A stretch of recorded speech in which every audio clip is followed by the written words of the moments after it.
What's everybody? What's up, everybody? Good God. Start over. Good God. Oh, it doesn't have to be that formal. Just let's go. Keep her What's going on, everybody? What's going on? We are back in the RT Machine studio for podcast number 18. Who's in the room with me here? Ryan's here today. And Ron's here. Dean's here. Cody's here. Welcome to the show, John. We're going to call this the day the Harlen left. Yeah. The day the Harlen left. Sounds like a movie that nobody would go to see. The day the shop stood still. Yeah. Looking out the window, it is empty out there. It looks a lot different. Yeah, those boys were getting after it last week. A couple guys put in like 80-hour work weeks the past 2 weeks. We're in here over the weekend, and I got in here this morning, and they were already loading it on the truck. So, Oh, I thought they loaded it yesterday. no, well, I think they loaded the first main piece. They loaded Spike yesterday. Spike yesterday. Okay. Yeah, and then the other piece left this morning. Oh, okay. How many loads went out? I don't know how many total. I guess I it's thought it two. was just two. Yeah, Oh. plus the forklift, right? Well, that left on Friday. Mm-hmm. I thought somebody was saying like something like 7. Well, there's going to be a total of 5 or 6, Okay. something like that. Because all that catwalk takes a lot of room. Okay. That's where the other ones came from. Yeah, they're gonna the company that's receiving it had to cut a hole in the wall for the big pieces, so they timed it so that the hole was open. It's open today. Trucks arrive, I think, around 3:00 when they quit working. Guys move it in, and then they can put the hole back up or fill the hole back in because the rest of the equipment can go into regular doors. That was my understanding. So everything had to be timed. That's a heck of a process for a machine. Yeah. And it's still not done because there were things that came up in the runoff that they asked to change or modify, or options that weren't even discussed initially. I wasn't in the meetings, but Yeah, there's still some stuff. I don't know if they're working on right now, but there's still some stuff to finish up and take down afterwards. Wow. But the two main pieces of it had to be finished up before it left. They were welding on it still, middle of the week. Yeah. I saw last week the one guy was disconnecting wires. I'm like, just cut them, don't mark them or do anything, That's what we're used to seeing. Yeah. It's like, no. Especially not when we got to put them back together. no, thankfully our rigging crew are not butchers like some. No. Seen plenty of that. 2-inch conduit packed full, just cut right down the middle. That means we're not professionals, apparently. We sold a used CNC router back when we did the Echelon plant there in Gas City, Indiana. And it was a used SCM Ergon. Remember the second one out there? Yeah. Came from England through SCM. SCM found it through a broker in England. It came in, all the wires were cut. They didn't disconnect anything professionally. They had to rewire the damn machine over here. It's crazy. Was that the one that was here? No. No. Okay. No, we never had one here. We never had any of those machines here. We had an Ergon here. Okay. But that was, I forget where the hell we got that one. Remember that? Yeah. Yeah, the first. Get rid of it. So the one from Gas City never actually came here. It shipped direct to the. I went direct. Okay. And you wouldn't let me buy the second one. Yeah. That's the one that I'm talking about. The one that had to cut wires and the burnt table. That one had quite a life. Yeah. Because what happened after? it Oh left my Gas God! City. Yeah. Go ahead and tell them. I don't know if I remember the whole story. You have to fill in the blanks, but I think I took the phone call, and it was an insurance adjuster called and said, "Were you at a sale where there were 2 SCM Ergon CNC routers?" I said, "Yes, I was." He goes, "You bought one of them, right?" "Yeah." "So my client bought the other one." No, that's not what happened. The guy that bought it called, right? Because he wanted to know How much we paid for what it was worth. what we were going to try to sell it for. Yeah, he wanted to know because what it was worth. Yeah. because what happened is, as they were hauling it back, I believe to Texas, they hit an overpass with the router. So he wanted to collect as much money as he could. Yeah. Which, we happily did not get involved in at all. No, we said, no, we're out. What we did is none of your business. Yeah, I don't really want to be subpoenaed in your situation. Yeah. It's unfortunate for you, but Yeah, but he fought like hell to get any money out of that one. yeah. Yeah. Well, the other one is still running happily right now. Yeah. Oh yeah, yeah, it works very well. Well, that was brand new when we sold it to them. Mhm. The one that hit the bridge was a used machine already. Yep. And then, like I said, they had to have it rewired, and then that's the one they burnt the table on. Yes. Somebody put the wrong program in, and the router bit went, and it kept going and going and going and going, and caught on fire. Yeah, it's a bad day. That was a bad day. That machine had a rough life. I assume it's in the graveyard now. That happened to me on an Omnitech CNC we had here one time. There was something broken in the code because I had the wrong post for it, I guess. And the one time I hit start program, and the bit went over to the corner of the table and started plunging and didn't stop. And I very quickly hit the e-stop. Somebody at Echelon never hit the e-stop. It just kept going. It's supposed to sound like that? Supposed to smell like smoke in here? Yeah. Well, and you talk to the customers after they buy the CNC routers. It's like, you will crash it. You're going to hit the table. Mm-hmm. It's just inevitable. I mean, Yeah, that's why they're not made out of iron. Yep. I mean, the amount of tables that we've come in with over the years that just have a groove in the phenolic or a groove in the aluminum, it's like, oh, too deep. Yeah, it happens. So A lot of times we don't know until we take the spoil board off. Right. Mhm. We had a wiki in here one time. What I We had to forget. put a whole new one on. Yeah, I forget what exactly happened with that. I think we took it off, and it was evident that they had caused a fire inside of the machine. Yeah. And it completely destroyed the phenolic table, and that was a whole process because I had to source. You know, if you go to Styles and ask for a new table, it's like $20,000 or something. So we actually sourced a sheet of phenolic from Buck Lumber up here in town. I think it came from Fez Hall, but Buck Lumber was the dealer. And then Kyle had to program to put the grid pattern in it. Yeah. It was a lot of work. It was brutal. Yeah. So that went up to New York. I don't know what that guy's doing anymore. In Salamanca there, right? Yeah. Yeah, Gino said he went by there, well, it was last week, and there was nobody there. Really? So he's trying to find out what's going on. So Yep. Anyway, so Eric had a nice little visit with a laser. What do you call that? Laser what? Cleaner? Laser? I don't know what the general term is for it. Let me find the company's called Naron.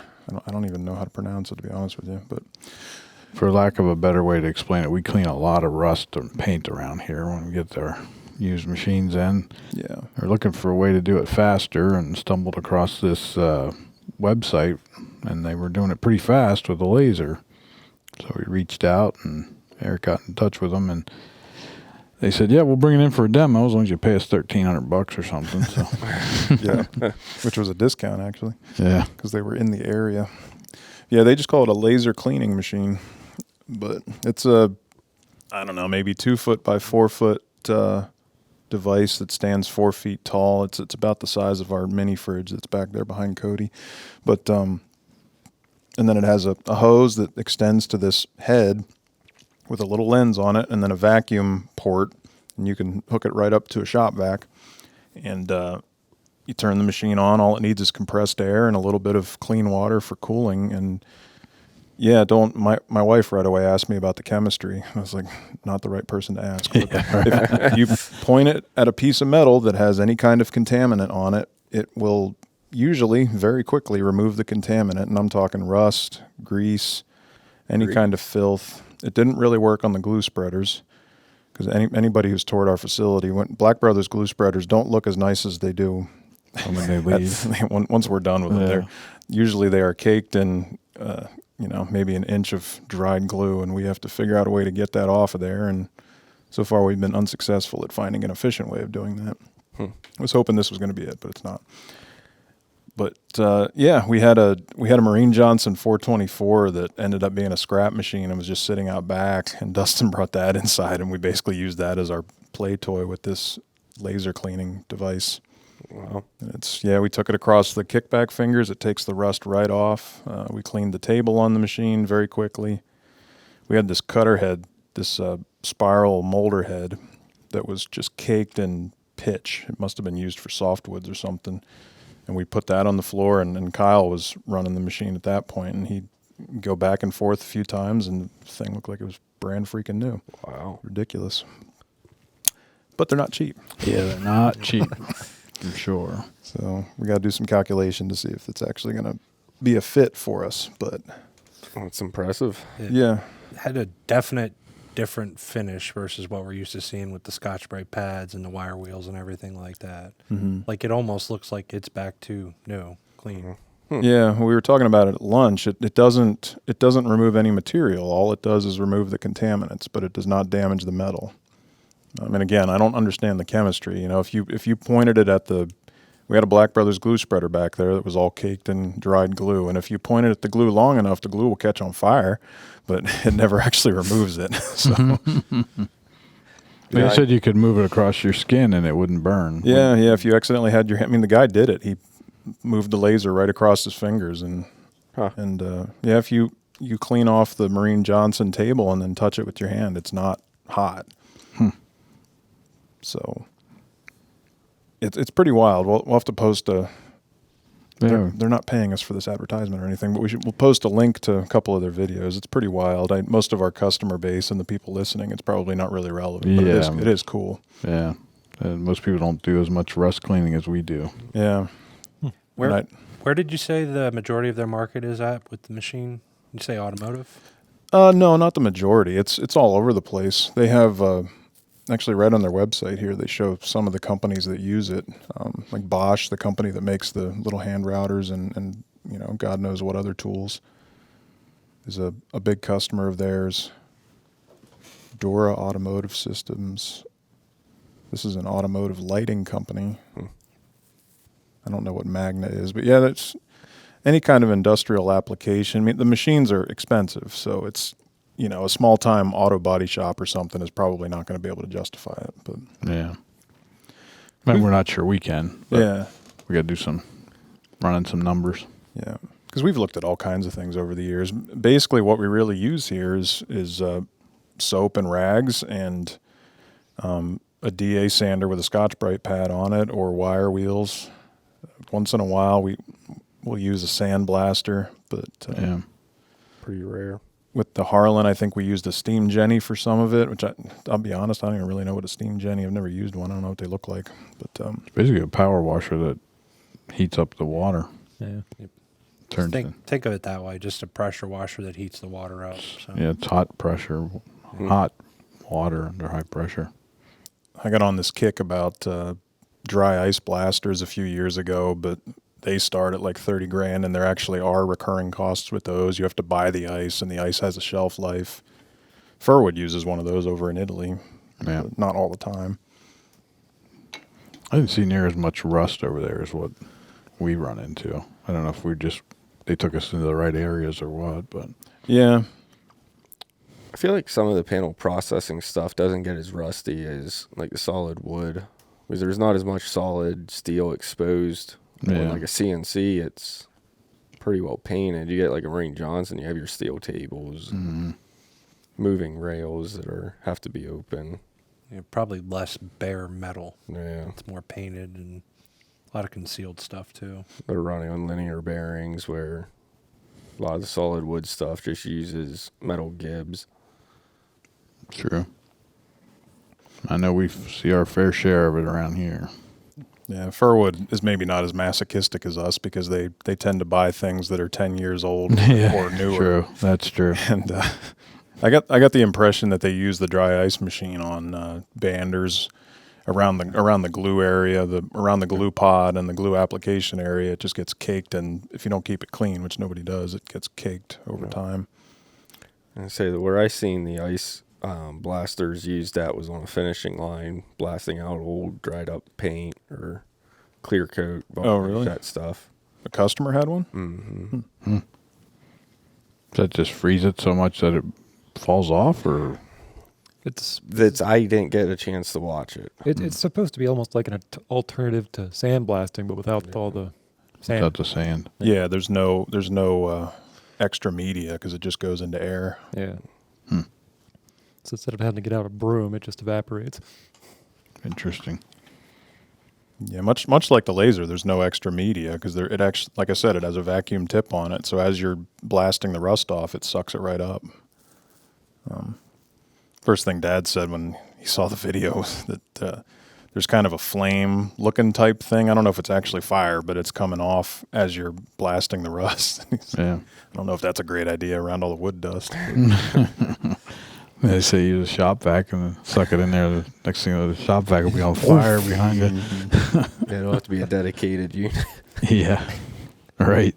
You have to wear these badass shades while you're using it because it is rough on the eyes over time. Almost like welding. Yeah.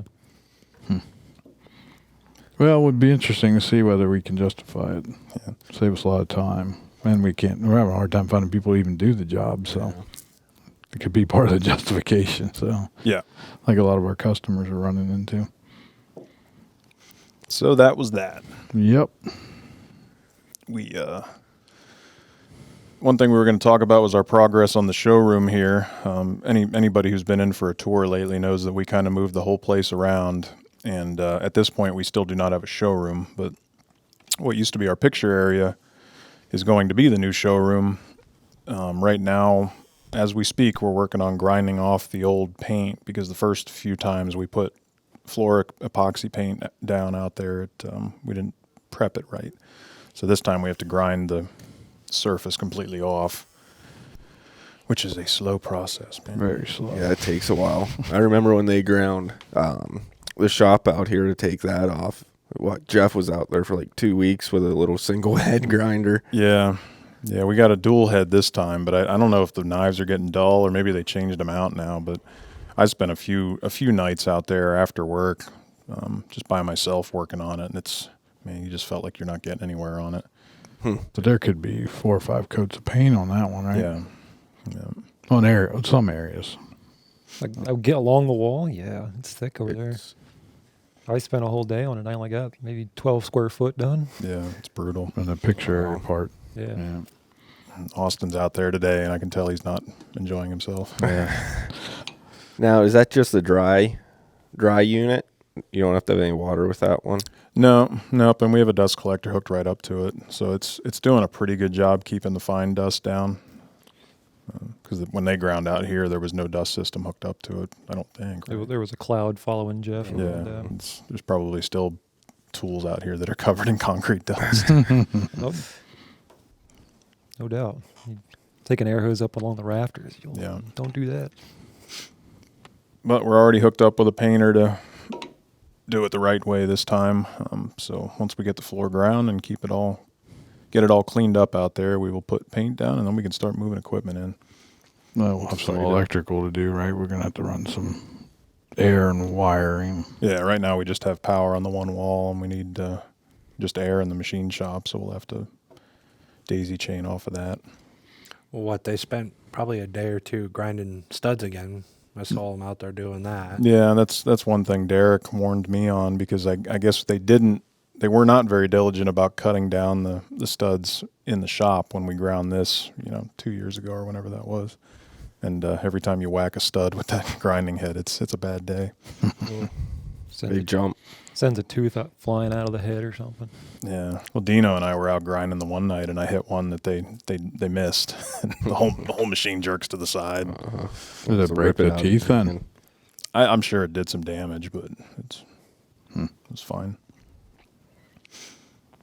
Well, that's a fun one, but has to be done. Yep. We tried every other method to get away from that, and Yeah. Thought we'd be able to get some acid and just eat it off the floor, but they said not. We were all the way down to there's a local construction company that does a lot of the road work for the township here, and they were using our parking lot for some of the equipment the one day, and I was going to go out there and tell them to bring the front loader in here and just drag it across the floor and see if it take the paint out. That would be interesting. We have chunks of concrete. Yeah, Dusty coming was in. worried it would take concrete. Yeah, with it, so. I pull the whole floor up. Sometimes it might be easier. Yeah. Just start fresh. Re-pour the whole floor. So. Well, I could see that, just chunks everywhere. Like, now we got to put all new concrete in again. Go big or go home. Yeah. Well, we'll get it done here eventually, sooner rather than later. Yeah, we have to because we got the CR Onsword coming in sometime soon. I know we have the progress payment coming up for that. So Well, we made it, so we paid the second payment. So it's it should be coming along soon. I didn't get a ship date yet, but probably right after the first of the year at the latest, I would think. yeah, The last You I able to heard, run some demos on it? Yeah. last I heard from it was mid-January. Oh, is that right? that's fine. Yeah. You're gonna have to get some of these full Mac machines set up. Yeah, definitely. Yeah, definitely going to have to do that. It's part of the reason why we started moving forward on getting that done quicker, because we got to do the router and full Mac stuff. Yep. It's all out in the warehouse under plastic right now, so. But be some exciting times coming up here, beginning of the year. Yeah, we'll probably end up doing some lunch and learn events. I don't think we'll do a full scale open house anytime soon, but Not right now. We might do with the Mac project coming on, we might do some multiple machines of theirs, but I don't think we're going to do a full open house. so My belly full of the last one we did. yeah. So with the Harlan moving out, we finally have some time and space to work on some other projects, and we have quite a bit in the hopper. We got 2 different planers that are going to be coming into the shop. One is a Strato plane, an older 170 that we're going to do a rebuild on. That one's getting paint work, the whole deal. Changing the heads out and everything. That's a steelhead machine now, and Straight knife, steel head. what are you putting in there? We are putting an H3D head in. So it'll be the little insert knives.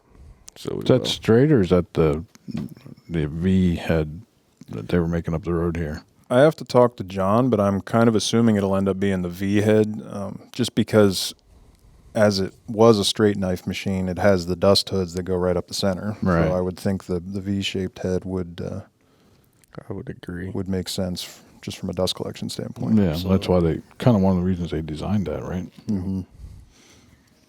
And it definitely makes a world of difference. I've seen them in my customer shops that do have that V style, and it does send the chips right up the center there. So Yeah, See, they'll if you do sold that. a guy a 24-inch machine, we could have taken the ones out of the Newman. and put in there. Yeah. They're gonna do some panels and stuff on that machine. So having that extra few inches there, the 36 inches on that, is pretty big for them. Yeah. So that'd be a nice machine. Should people might not know what we're talking about with the spiral versus the V-shaped head. Might see if we can get some pictures and put it on Instagram. But it's literally like people are used to the spiral insert cutter heads, and this one, instead of being spiral, in the center they meet as a V, so that the chips literally go right where everything's pointing. Yeah, halfway it's spiraled to the left, the other half is spiraled to the right. Kind of a way to think of it. Yeah. So it used to be, Dad mentioned up the road, it used to be Hermans owned that company, and then when the whole Really? buyout with Worth and everything happened. Yeah, they did. Well, they designed it. Mm-hmm. Matt designed the head and made them. Sold quite a few of them, at least locally, anyway. Yeah, we bought some from him. Yeah, we did. And then when Joe went to sell the company, Worth didn't want it, so they sold it to this H3D company, which has, I think, 2 different offices. I believe they have one in Ohio and one in North Carolina, and we're a distributor for them now. So, I know Yeah. John really likes them. So John is our guy taking care of all of the Stratoplane stuff and doing a lot of different cutter heads like that. And he seems to really like that head. I think they put one on a joiner here. And then there was something out in California they went out and put one on. it was the Stratoplane. Strato. oh yeah, Bogart went out and did that, right? I wanted to say a Stratoplane, but Mm-hmm. I think that's what it was. It was. pretty sure. There's a video floating around somewhere. Yeah, that's John Bradford. If you ever call into the Stratoplane office, he'll probably be on a future episode because Rich is supposed to be coming on. Supposed to be a couple weeks ago. Yeah, he was. I wonder what happened I there. don't know. I don't think Rich does a ton of traveling, so Mm. it's probably any time he could find an excuse to get out of the trip. But, Yeah, that'll be an interesting episode. talking yeah, I about hope we the get that done because he's a guy that he used to be the plant manager for Oliver way back in the day. before they shut down in 03 or whatever it was, or 99. What year was it, Cody? 99. Damn it. I know we're all pre-1999 is what we always advertise, right? Yeah. So I guess that's when they stopped making the stuff. I'd be interested to see when they made the last Stratoplaner, though. When was that very last one made? Yeah, that's interesting. I'm sure Where it's is got to it? be in the books. Where is it? And Yeah. where is Maybe. it? We want the last one. Well, the next question is, what was the last machine Oliver made? Period. Yeah, that would Right. be interesting to know, too. I'd like to know the first one. You want to know what the first one is? It's probably like some sewing machine or something weird. Yeah. It wasn't woodworking. They made everything over the years, man. Mm. So We got a talking about new shop projects. We're working on I'm trying to fill the shop back up here. We got a big return conveyor we're trying to come work on for a guy that's doing some of these big mass timbers that are up like 16 inches wide, 32 inches tall, vice versa, and then up to 60 feet long. They're sending through their sanders, so we're working on a return conveyor with some flippers to be able to handle that. That'd be a custom build. Mm-hmm. So if we get that one there, that'll start filling the shop back up again. Yeah, well, they'll be plenty busy with the next Harlen supposedly going in there. Yeah. So there's going to be a lot of work for the shop guys right now. So there's another Harlen. There's another one sitting right out there in the warehouse. Got part of the deposit, but not all of it. So I'm not going to start chopping that machine apart. yeah, it's a big Not order, quite. so I think we need the full commitment. Yeah, it's a lot of work. The last one was what, 10 months, was it? That's a really good question. I should go back and Yeah, we find the should. quote. Yeah, something like that. And I think they were quoting 8 months on this one. Wow. Yeah, once you see everything they did to it, it's pretty surprising they could knock it out in less than a year. Yeah, it's true. It was a lot of work. We have to post some of that on our website and different sites. I'm assuming that Bree is putting some of that up. Yeah, well, there was some kind of miscommunication because I thought there was an NDA, and Derek told me there was not the other day. I thought, why haven't we been, pushing this? Because it's pretty damn cool what they did out there. Yeah. So, As far as I know, we can. I mean, I haven't shared who the customer was just out of respect to them, but I don't think we were banned from doing that. yeah. So stay tuned. You'll see some cool stuff. Yep. It looks good. Looks really good. And then the other planer I mentioned that's going to be a upcoming shop project is an EPR 24. Like if you follow our email blasts or anything, that's been in there a few times. We got the order for that one. Actually, that one has the H3D heads in it right now, and they're coming out because we got to put the Newman heads back in it. Yep. Luckily, we got them when we got the machine, so Yeah, we don't have to spend We have to 40 go- G's or whatever it is have to for get a lot of money to for buy new heads. ones. Newman cutter heads. Yeah. It's funny. Somebody puts the H3D heads in because they feel that's better, and then the next person wants a different head. Mm-hmm. Yeah, I asked the boys if we could stretch the 24-inch ones and just use them for the straight up plane. They said no. Didn't quite work that way, huh? Yeah. And that kind of goes back. We talked about this earlier episode here, over months ago now, the different styles of cutter heads and advantages and disadvantages of them.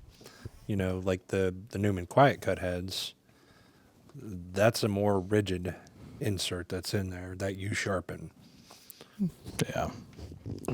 I would think in most rough lumber situations would hold up better, but Gives it a more robust cut. If you're cutting wood and get a knot or something, the little insert cutters are nice for replacing and being able to jump back on it and just start running again if you're looking for like a finished something or another. But Yeah. if you're running just straight lumber and you hit a knot, you're going to blow them little pieces apart. You also need a skilled operator in order to grind those heads. that's right.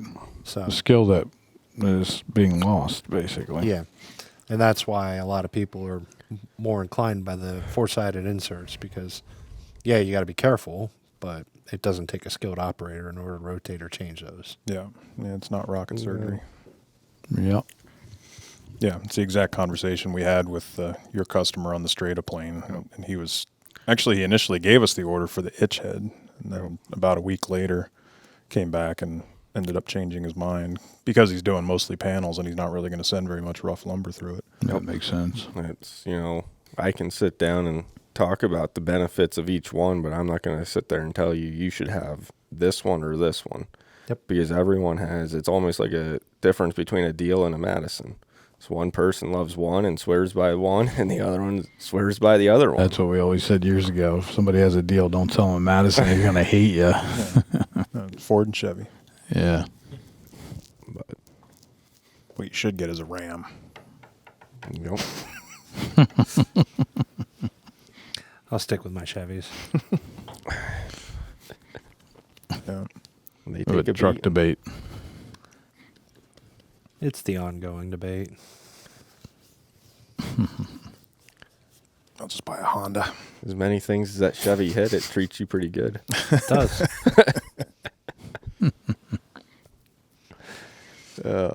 Yeah. As long as you hit the deer with your bullets and not with the truck. I was driving up Saturday morning, coming down the 2-lane there at 34, and came around the corner. There was two. Luckily, they were in the other side of the road, and I just buzzed right by them. Yeah, I hit one on 34 one time. So did I.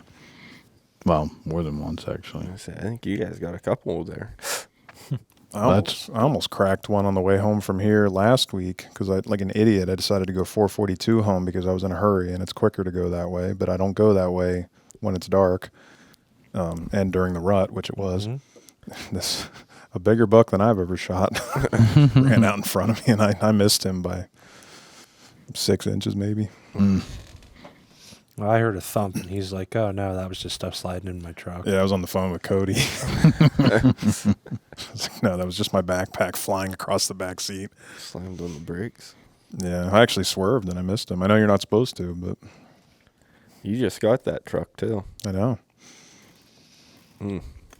Yep. I'm trying not to wreck them. I was driving around on Bloomsburg University yesterday, just driving around the campus with my wife, and this big old buck runs across the road, like just amongst the apartments. So they're definitely acting stupid right now. Yes, indeed. November 6th. It's just the rut season now. Yep. Yeah. How long does that last? It'll go pretty much mid-December. Maybe not quite that long. It varies. I mean, from place to place. Like down south, they don't rut until January. Oh, really? Not their- Pennsylvania. I'm talking like Florida and Georgia and those places. So That's this little cold spurt we got last week. If they weren't rutting yet, that pretty much sent most deer in central PA into the rut then. Oh, yeah? So as long as it needs to go on, that's all there is to it. I mean, Yeah. they're just trying to breed and keep their genetic profile going. So It's just they're so hard to predict because Cody and I were up hunting at our lease this past weekend, and conditions were just ideal. The rut's obviously on, and we just had kind of a lackluster day. There just wasn't much going on. you did. Yeah, my morning I didn't see anything. But, I saw a bunch of little deer, but that's about it. Nothing worthwhile. so Austin's kid shot his first one. Yeah, he seen showed me a that. picture of that, yeah. Austin That's got always- another one too. Hmm? Austin got another one too. This weekend? Oh, Yeah. he didn't tell me that. Says he's got 4 in the freezer now Yep. this season.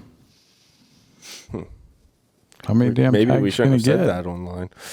So it depends. right. It depends on where you hunt at. Like he's got, I think 5 or 6 doe tags total. Does it really? You get a buck tag when you buy your hunting license in Pennsylvania, but then you have to apply or draw for all of the doe tags, and different management units have different allotments based on population and the previous year's harvest and all that. And then they started doing these DMAP tags where I think it's like $7. You can just go buy one for certain areas. There is no They've been problem doing that for it. forever.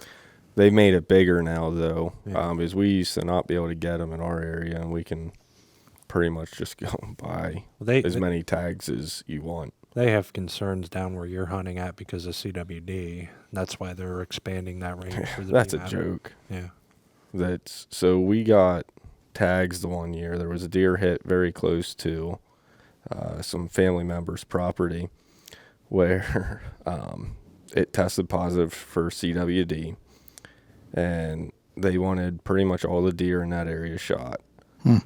So they would give anybody who owned land within a 5-mile radius unlimited tags. All you had to do was call in with whoever is hunting with you, and you could get as many tags as you'd like. So we did pretty good that year. And every single head was sent in for testing. All of them came back negative, and then the game commission wanted to come in and shoot the rest of the deer over bait to finish eliminating them. But they only ever got that one. There was only one that was ever said to test positive. Wow. What a waste of life. They're just so worried about it spreading, and it's like you really can't stop it because it spreads so easily, according to the science. What's the difference if you shoot all your deer and have no deer, or whether you get a couple deer that have a chronic wasting disease? There's still no reports that it can make any humans sick or cross over to humans. So you can still eat the meat. You could still eat the meat. If I knew one was tested positive for it, would I eat it? Probably not.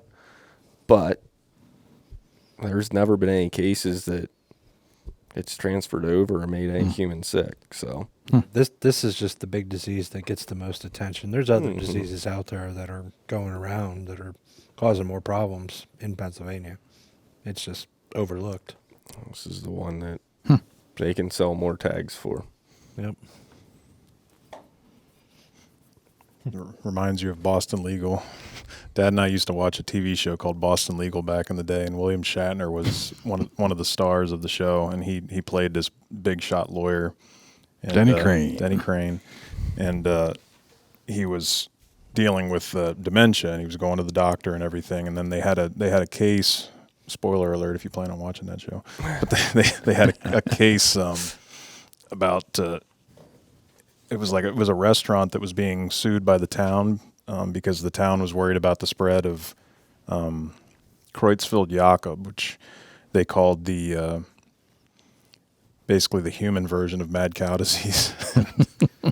So they told this guy he couldn't sell beef anymore. And from that episode onward, he never said that he had Alzheimer's anymore. He said he had mad cow disease. It was funny. That was a good show. Well, that's what they're comparing chronic wasting disease to. You know, got mad cow, you got however you pronounce that. Yeah. But Yeah, what's mad cow disease actually? It's bovine spongiform encephalopathy. Yeah. Is the is the cow version. yeah. Well, we've kind of gotten off into the weeds here. Sorry. Taught everybody about hunting and mad cow disease. How do we tie a machine to this? Right. Well, we have wood bandsaws. grinders. You can throw your mad cow in there and chew it up. Use a bandsaw and cut up steaks. There you go. Right. We got to get a big bandsaw out. We should Grinder to get rid of all sacrifice them. a bandsaw for. You guys will have to do a elk hunting trip like Timmer told us about last week. I'm up for that. Man. I'm old. Yeah, let's go. So he flew out in their plane with some guys, and another guy drove this van out that they had, and they got 4. Wow. I don't know how many guys were hunting, but they got 4 elk. And so James had to fly the plane back, and Chris and another guy drove back with the meat. And they put a cot in the back and drove 22 hours straight. Yeah. Trading off. You drove a tank of gas, then you got to get on the cot with the meat. Next person got the cot. Yep. That's a pretty good hunt to have 4 come home. A lot of them guys go out and they're lucky if they see 2 or 3. Is that right? Yeah, I didn't ask him about it. I'm not sure if it was a guided hunt or what it was. I don't know. He Possible. just said about that story, and I thought it was kind of funny. Say they couldn't have all hit drawings together. It either had to be like a public land or probably guided. Yeah. Private. I think there's areas in Colorado where you can just buy them over the counter, Mhm. even out of state. Yep. We were actually just talking about that Friday going out. Yeah. Friday night. Taking a trip out next year. Yep, would love to do that sometime. If we ever have Bryson on, he can tell some of his stories. Bryson from Ultimizers, he lives in Oregon, and he's a big time Western big game hunter. Big hunter, yeah. He might be elk hunting right now. I have no idea. I think he might have been last week. He called me this morning, but I called for him last week. I never heard back from him until today, so I'm kind of assuming he was out on a hunt. I think we already told the story on here of Dave Olson's reaction to. Sounds like a lot of freaking work. He was out hunting this weekend too, you said, yeah. Yep. Not successful, though. He wasn't. Nope. Saw one big buck and a bunch of does all too far away is what he told me. So They already in firearm up there? shotgun, yeah. No. That's the way they are up there. Shotgun only. All right, boys. Well, I don't know if anybody's got anything else to talk about. We just thought we'd get on here and tell some stories, talk about some stuff going on here. That's about it. So I guess we can wrap it up. Sounds good. Until next time. See ya. Hi everyone, welcome to this week's Machine of the Week. This week we have stock number 11182. This is a Taylor 5-section rotary door clamp system. This machine was built in 2016. Each section features 2 horizontal and 2 vertical clamps with a total clamping capacity of 38 inch by 96 inch. Each clamp features a heavy-duty diaphragm cylinder. It is rotated in a counterclockwise rotation by a 1 horsepower motor with push-button controls wired for 1 10-volt single-phase. If you're interested in this machine, you can contact us at 570-584-2002 or email us at sales@rtmachine.com. Don't forget to support our buddies at Green Street Joinery by subscribing to the American Craftman podcast and their new YouTube channel, Today's Craftsman. Both links in the description of today's podcast.